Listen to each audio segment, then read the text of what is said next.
If these structures could talk, what story would they tell?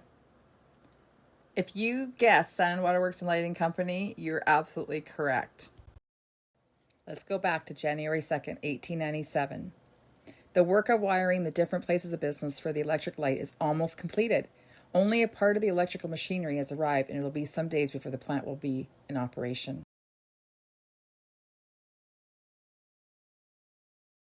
2 weeks later, January 16th, 1897, electric lights. The workmen are busily engaged stringing the wires for the electric lights, and in a few more days, the citizens of Sandon will be able to relegate their lanterns to the lumber room.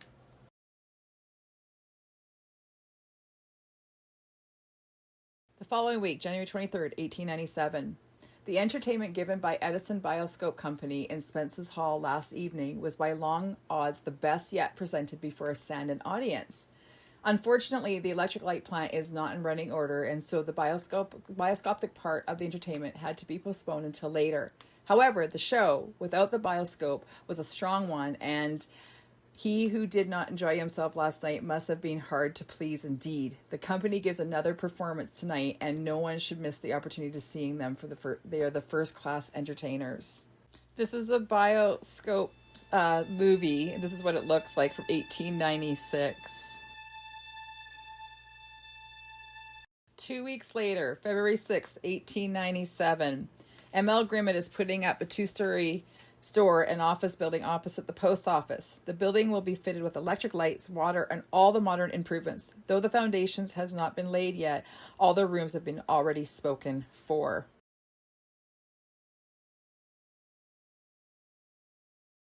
February 13th, 1897. Besides these, the town is in possession of a fine waterworks system, and in a few more days, the electric light plant will be in running order, and both the streets and business places will be illuminated by this process. Then, too, the material wants of the traveler has not been overlooked, and first-class hotels cater to his wants, and he is hard to please indeed who finds fault with their accommodations. February 20th, 1897. The electric current will be turned on in a week from today. This will be the first electric light plant for public purposes operated in the Slocan.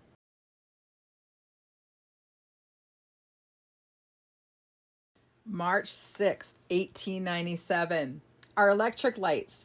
Last night, the electric lights were turned on in Sandon for the first time and proved in every way satisfactory.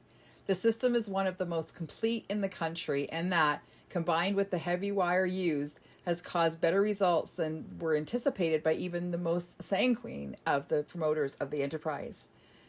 Owing to the lack of water power, and until it can be augmented, the arc light will not be turned on. The power at present is only sufficient to run the dynamos which supply the incandescent part of the electric light system.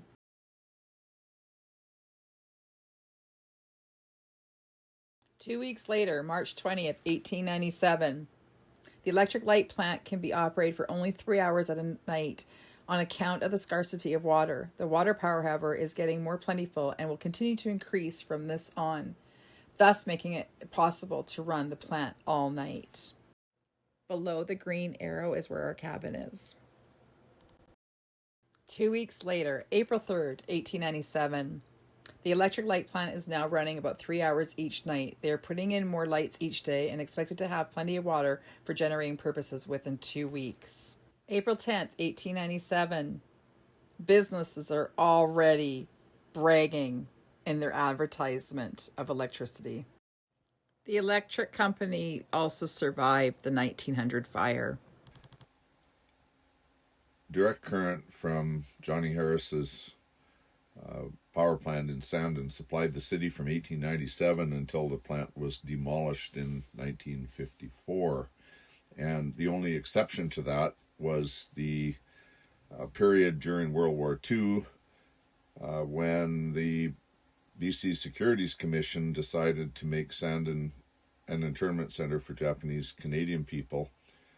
The Securities Commission didn't want old-fashioned direct current power for their needs, and so they made a deal with Silversmith Mines Limited, and they leased the Silversmith generating station for a period of 2 years or a little more, and they changed the services on many of the internment buildings to use alternating current from the Silversmith system.